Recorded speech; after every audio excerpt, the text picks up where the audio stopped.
Once upon a time there was a little quarry where a little engine worked. His name was Barry, and it was his job to transport the rock to and fro around the quarry.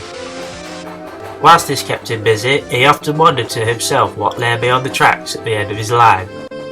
He tried to go further, but his driver always prevented him at the sign which read, "Danger." "If the notice says danger, you should not pass it," his driver would say. "Why, what's there?" asked Barry, inquisitively. "The ghost of Tunde Bayewe from the Lighthouse family." "Shit," said Barry.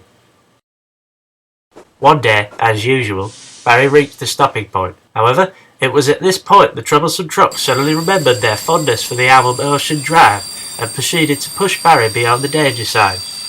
Barry struggled to hold the trucks back. Their love for Tunde was too much, and he glided towards the end of the line. There the rock was weak, and Barry could feel a ghostly presence around him.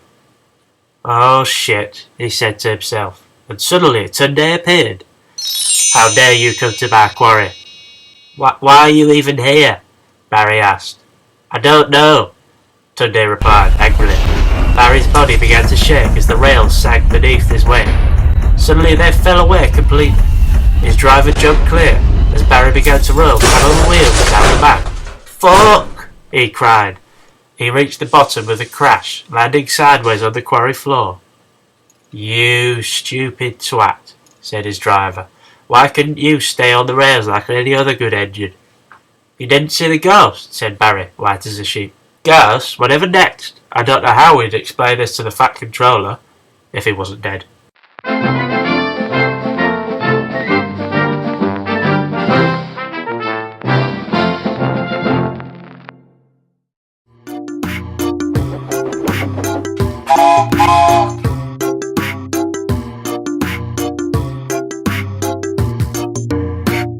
Barry is a tank engine who lives on a little railway on the island of Sodom. He's a cheeky little engine with 4 small wheels, a short stumpy funnel, a short stumpy boiler, and a short stumpy... "Alright, that's enough. Jesus Christ." He's a fussy little engine too, always bashing trucks about his line. There were 2 other engines on his line too.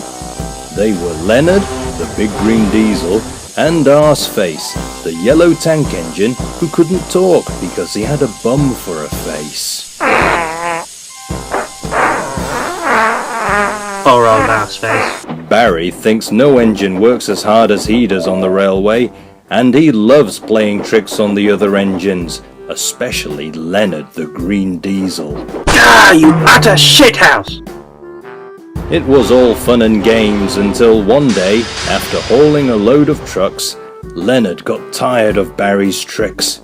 He pondered to himself about how he could get back at him for all the times he'd been shunted up the arse. "Oh yes, I will." While Barry was asleep, Leonard hatched a revenge plan with his driver.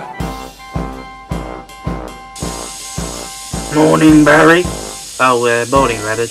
"Mind how you go at the station today, won't you?" "Oh, thanks, I will." Suspicious, Barry chuffed off to work. Later that morning, there was an almighty commotion as the passengers shouted angrily at Barry and the railway manager. "Whatever is the matter?"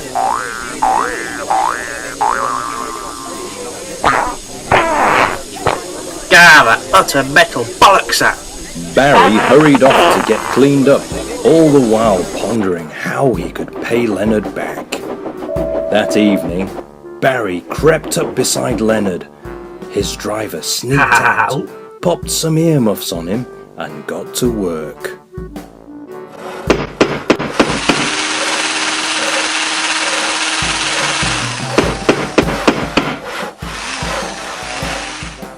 Leonard woke up bright and early the next morning, ready for work.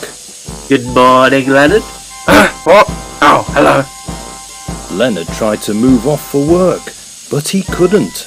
Something wasn't right. Why can't I move? Oh God, I'm paralysed. Leonard couldn't move because that night, Barry and his driver had rebuilt Leonard into a gigantic green septic tank full to the brim with steaming shite. Haha, you're a real shithouse now, Leonard. Oh, you utter twatsack, Barry. I'll get you for this. Eventually, Leonard saw the funny side too. Well, at least until the railway manager told him that he couldn't be rebuilt into an engine immediately and would remain full of shit until the following year. There probably was a moral to this story, but I can't remember it. Oh yes, don't be a twat or you'll end up in the shit.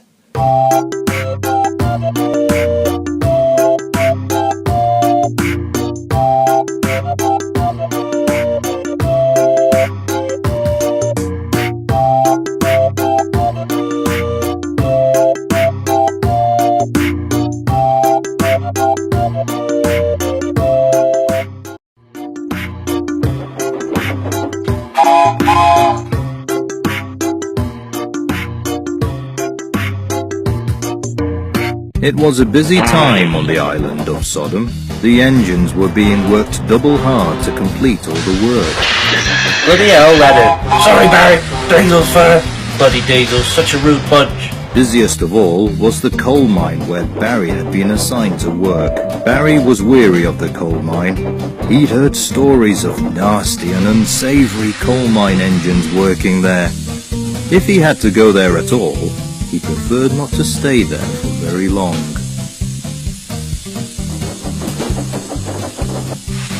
Hello there. Not seen your face around here before. Oh, no, I don't come here much, really. What's your name then, eh? Barry's the name. I'm Gary the Green Engine. Nice to meet you. Oh, well, nice to meet you too, Gary. Great. Must get back to work. Barry was taken aback. The coal mine engine seemed very friendly, and he found as the day went on that he and Gary had lots in common. Both cared passionately about being steam engines and fondly remembered the times before the diesels had come along, when it was just them. It's been great working with another steam engine again. Yeah, reminds me of old times. Tell you what, Barry, why don't you come to our club meeting later? Club meeting? Oh, it's just a little club meeting of other hard-working steam engines. You'd be more than welcome to come along. Oh, well, okay, sure. I'll be happy to come along. Later that evening, Barry chuffed slowly into the shed where the secret club meeting was taking place.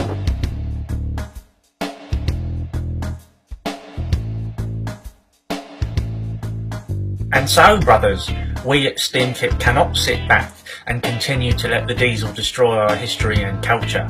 Equally, we cannot let the diesel rule over our future. What does the K stand for? Satire. Oh, welcome, Barry. Brothers, this is our newest member, Barry. Barry, I'd like you to meet Scotsman and Arseface. Hello. Hello, Arseface. And so, brothers, in continuum, we cannot let the diesel continue to change the face of our railways. The diesel is a filthy, disgusting locomotive. The diesel is not interested in your future. The diesel is only interested in coming here onto our railways and taking our steam engine jobs. We must unite together, brothers of the Steam Independence Party, for it is only together that we can cleanse the diesel curse from our railways. It was at that point that Barry suddenly realized he had entered into a club of diesel-hating steam supremacists. Anything to add to that, Barry? As our newest recruit? No, where? I'll get it out of here, you bunch of steam racist loonies. Barry returned to the sheds as fast as he could. Oh, how come you're back in such a rush? Oh, Leonard. Phew. Hello. You know what I said earlier about diesels being rude? Yes? Well, I didn't beat it. I am glad you're here, and I'm glad for your help. Barry smiled in relief, having nearly become a steam supremacist. Oh, thanks. Well, I still think you're a